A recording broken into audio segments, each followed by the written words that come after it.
arrest can technically retain yung kanyang seat unless may conviction na with finality. Sinusuportahan ko ang ICC at sinusuportahan ko yung mga prosesong idinadaos nila para sa mga mamamayan ng mundo. I expect na yung mga law enforcement authorities gagawin din ang kanilang tungkulin. And yun na nga, naglulook forward ako. So you believe the senators, Senator Bato and Senator Senator Bato and Senator Bongo could be arrested? Ayon sa batas, So in the short term, the Senate will remain intact.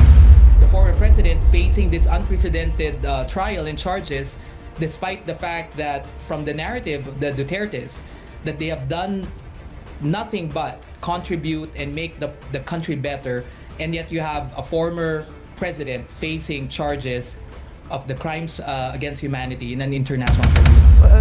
Nagpakita na. Dati nasa radar pa lang eh. Di ba? Think of it like, I don't wanna compare our vice president to that. Dadagan, Balita News Update.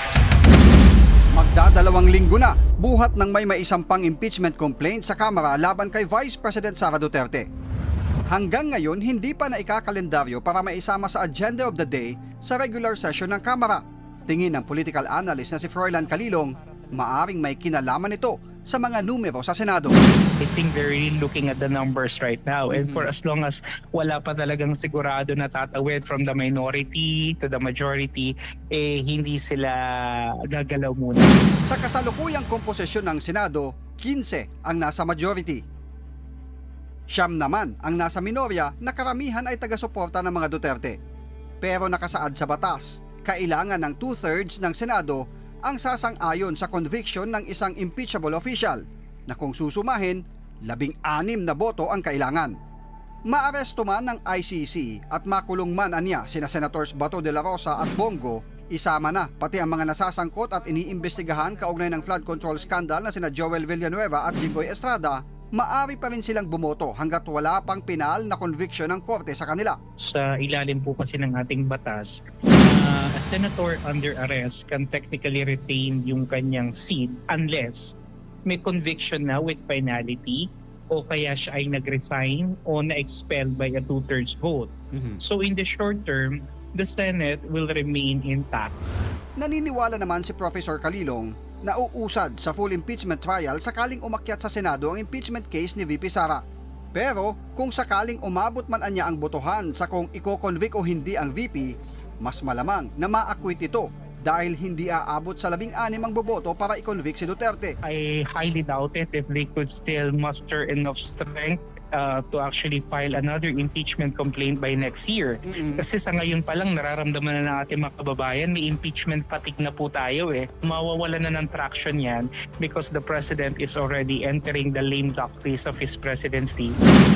Like you, I was like, okay, one, it's not something surprising. I don't think anyone was surprised, but in terms of timing, Katrina earlier mentioned that this announcement somehow predates or at least is getting ahead, I think, of the likely events that will happen, both with the impeachment of the impeachment complaint faced by the Vice President again in the House, and if it will be processed and it will be deemed substantive and acceptable, will go through a trial. Let's remember that this was the process that was stopped by a Supreme Court decision.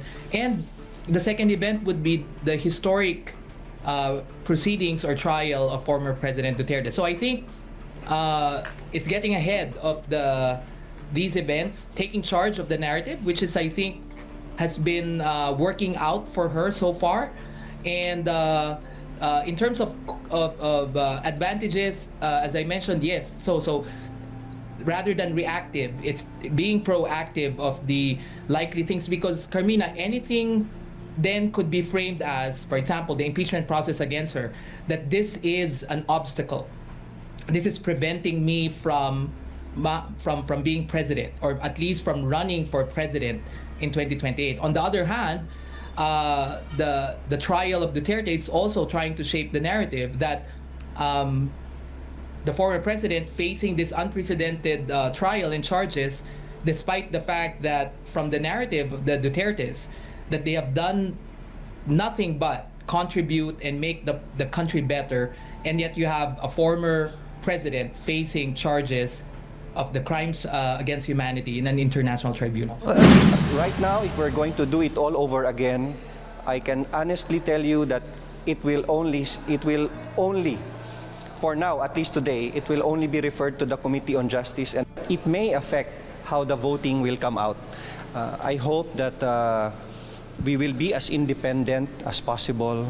Tingin ng political analyst na si Dennis Coronacion, matutuloy pa rin ang impeachment ni Duterte. Pero mahihirapan daw ang mga kongresista ngayon na manimbang sa mga reklamo dahil posible itong makaapekto sa kanilang kapalaran sa 2028 election. Suportado naman ni Davao 3rd District Representative Isidro Ungab ang plano ng bise bilang siya umano ang quote, most capable na maging leader ng bansa. Well, yun yung magiging net effect sa tingin ko. Whether or not, of course, I'm not going to... I'm not in a position to provide commentary whether this is orchestrated or this is being strategized by any political advisor and or the president himself. But definitely this will have that effect. Opponents will consolidate. Opponents will say, eto na, nagpakita na. Dati nasa radar pa lang eh. Di ba? Think of it like, I don't wanna compare our Vice President to Godzilla. My God, that's just awful. For some reason, it's the first thing that entered my mind. Nakikita ninyo na eh, di ba? Blip on the radar. Ito, pagtingin ninyo, nandiyan na, emerged from the sea, already there in the cityscape. So this will have that very, very, I don't wanna say visceral, but the opposition should really rally and make this already a magnetic call to consolidate. Ang masasabi ko lang, sa ngayon, 2026, nakatutok ang mga reform-minded at opposition forces sa pagbubuo ng mas mahigpit pang pagkakaisa para pumili ng aming mga kandidato whether by the end of the year or first quarter of next year. Oh, well, sabi ng mga paborito nating mga philosophers, tayo po ay may free will, so gamitin po natin. Nandun kami sa proseso ng pagtatakda ng aming sariling timeline. So yung free will na binanggit ko kanina ay ginagamit na rin po namin sa sarili namin. Dahil ilang taon na rin kaming magkakasama at regular na nag-uusap, bago pa man itong recent important development, patuloy yung pag-level off namin, pagkakasundo kung ano yung aming mga requirements or qualifications na hahanapin sa aming hanay. Hindi po nagbabago yon. Well, actually not qualifications per se pa, but yung nabanggit ko dating common values na nahanap namin sa aming hanay, no? Yung pagnanais para sa anti-corruption and good governance, yung pag-grow at pag-share ng bunga ng ating mas malakas na ekonomiya, isang tunay na pagkakaisa sa ating divided at polarized na lipunan, of course, pambansang soberanya. On the possibility of taking out a potential competitor in 2028. More than any optics, malinaw sa amin dito sa Senado na kung may umabot sa aming impeachment complaints, kami magiging senator judges at magdidesisyon kami at boboto dun sa issue batay sa mga ebidensyang dun pa lang na ipepresenta sa amin. Like most everything that comes before the Senate, usapin yan ng demand for accountability ng ating mga kababayan, na answerable lahat kami na nagtatrabaho sa gobyerno, including yung highest officials natin, dahil sila yung possible subject ng impeachment complaint. So ako, ngayon pa lang, hinahanda ko ang sarili ko sa posibilidad na may umabot na impeachment complaints dito. If and when that happens, magsisilbi ako bilang senator judge at klaro sa akin yung tungkulin sa akin doon. Again, I leave it to Senator Bam na linawin o ipaliwanag yung kanyang sariling mga salita. Ang masasabi ko lang ay para sa aking sarili na kaya ko sinusuportahan yung pinag-uusapang posibilidad na bumalik ang Pilipinas bilang miyembro ng International Criminal Court o bilang signatory muli ng Rome Protocol. Kaya ko mula sa panahon ni na Kian de los Santos, si Kulot, si Carl, at iba pang mga EJK victims, sinusuportahan yung panawagan ng kanilang mga naulilang pamilya para sa katotohanan at hustisya. Kaya ko sinusuportahan yung pagrespeto natin bilang isang bansa sa mga pandaigdigang proseso ng hustisya tulad ng nagaganap ngayon sa ICC ay dahil kapag hindi nakakayanan ng ating judicial system dito ang mas ganap at mas responsive na tugon sa ganyang mga panawagan ng mga naulilang pamilya, then at least we can count on yung community of shared values natin sa buong mundo. But you agree na tamang nangyayari yung sa ICC ngayon at nililitis nila itong EJK under Duterte drug war? Sinusuportahan ko ang ICC at sinusuportahan ko yung mga prosesong idinadaos nila para sa mga mamamayan ng mundo kung ang mga mamamayang iyon ay hindi nakatatanggap ng sapat na tugon sa sarili nilang bayan. I'm almost sure mapag-uusapan din yan sa caucus namin. Bilang miyembro ng Senado, importante sa akin syempre yung dignidad ng Senado bilang institusyon at inuulit ko muli sa lahat ng mga ganitong issue, ang pinakamataas na konsiderasyon, pinakamataas sa lahat ay yung accountability. So ma'am, paano po namin ma-view yung stand niyo po on it right now? Your personal opinion on it? Doon po sa kung sitwasyon kailangan, ito? yes po. Yung una kong binahagi sa inyo na nililinaw ko na sa batas pwedeng arestuhin kaming mga senador.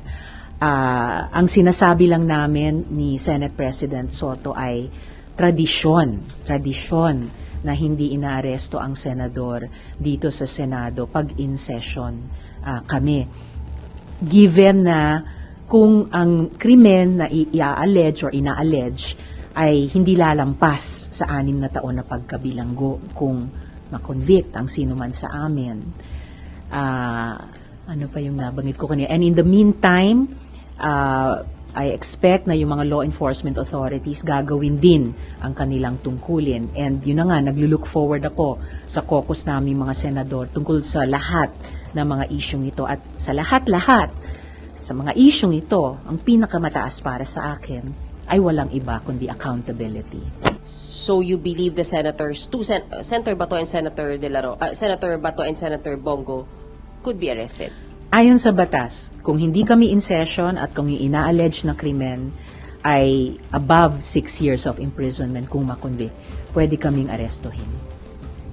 May we know kung kailan po yung caucus? Today po ba siya or? Iniintay ko yung final word from the leadership, pero urgent matter ito. So, oras na mag-imbita sa caucus, I'm sure lahat ay dadalo.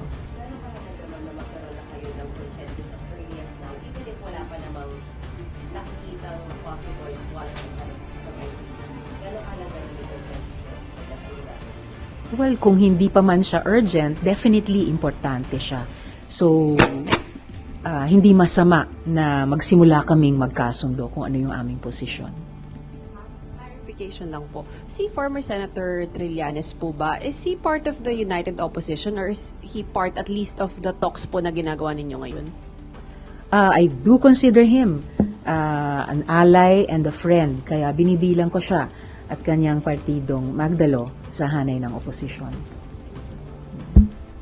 Ma'am, one question lang. Now that na in-announce ni VP Sara yung pagtakbo niya, and sinabi niyo po kasi sa isang interview, if I recall sa TV5 yata, sinabi niyo na siya yung pinakamalakas so far na kandidato. Pero ano niyo nakikita yung dapat maging strategy po ng United Opposition para matalo nga yung sinasabi niyo pong malakas na kandidato? Yung strategy na yon bahagi pa ng matagal at matinding trabahong gagawin namin kapag 100% ang kaming nagkaisa sa common candidates namin.